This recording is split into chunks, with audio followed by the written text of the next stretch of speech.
Hello, this is Stacy, and this lesson will be a pretty short lesson on images. I have opened up the file that I'm going to use, the Lesson4 file, and it already has the HTML tags in it so that I don't have to bore you with all those gory details. And I do have a title in here called Adding an Image. I want to add an image into the paragraph in the body, so this is a fresh new document. We kind of have done away with the other document that we were working on throughout the beginning of these lessons. And what I want to do is this page that I'm working on is here out in my root directory of my intro folder, and I want to connect to an image that's in the images folder here, and it's a pretty funny cartoon of my boyfriend, Joe. So there are several types of formats that you can use for images to display on the web. Actually, there are three. One is JPEG, and that's for a very multicolored photograph or photograph type image with maybe gradients or feathering or something like that. A GIF is used for line art, such as this, where there are more expansive solid colors throughout, more illustrations or line drawings. And then pings are used, could be either or. I actually have been using them most exclusively on Facebook because the colors stay truer, because Facebook changes everything to JPEGs, and the reds and the different colors look really bad if you upload them as JPEGs. So I've been converting them to pings. They are a lot larger file, so you have to be concerned about that. Both GIFs and pings can be transparent on the background. JPEGs cannot. So I'm using joe.ping, and he again is in my images folder.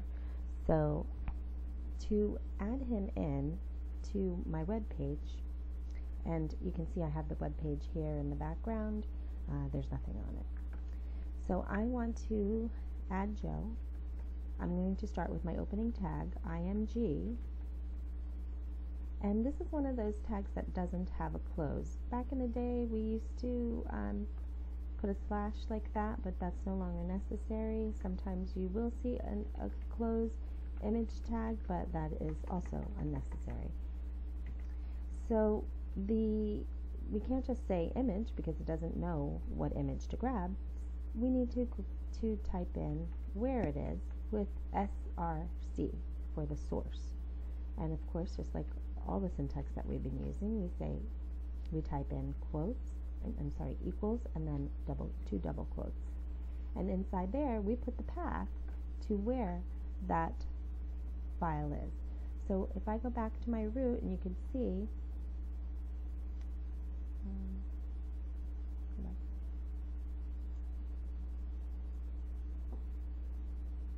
here, intro.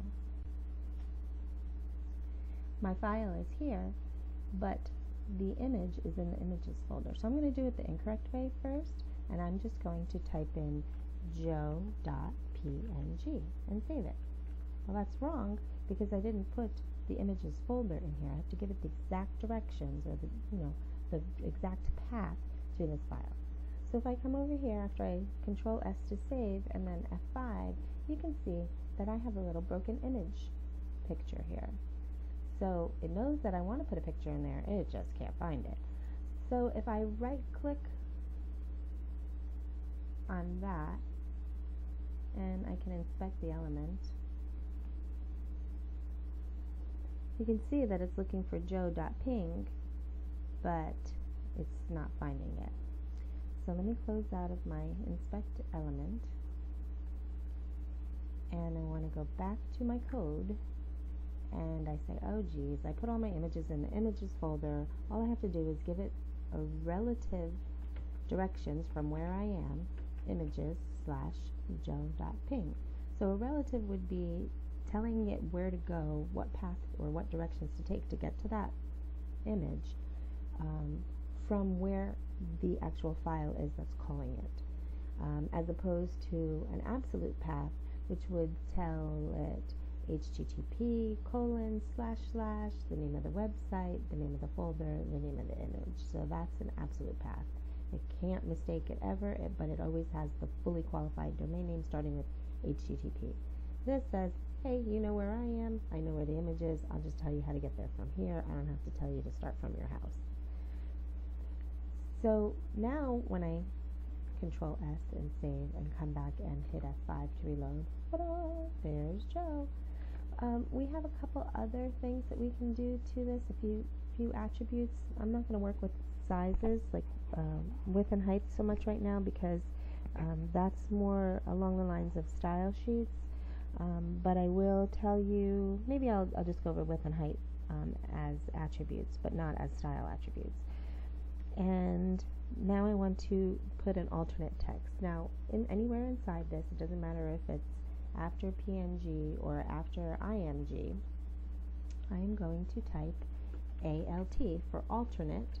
And what this does is it allows somebody who is using a screen reader or who can't load the images, perhaps due to a slow connection, it allows them to know what you titled the image or what you're calling it. As an alternate, you put text in there, or maybe they choose not to display their images. So I'll type cartoon of Joe and save that. That, however, is not flyover help or a tooltip, whatever you want to call it. You do that with the title tag. So I'll do this title equals in the double quotes, and inside that, this is my book. Okay.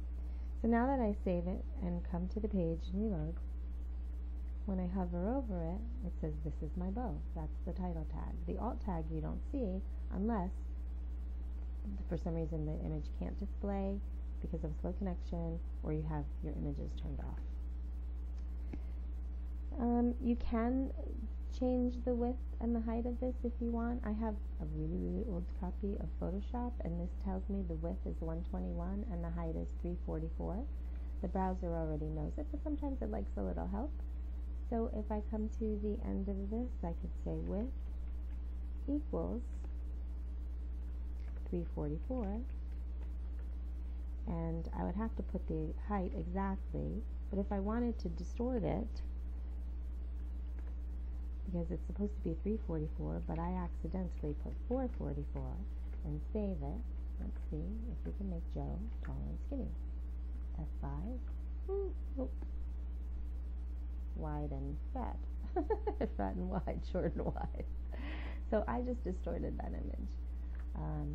So I would want to put this, oh yeah, the width was supposed to be 121.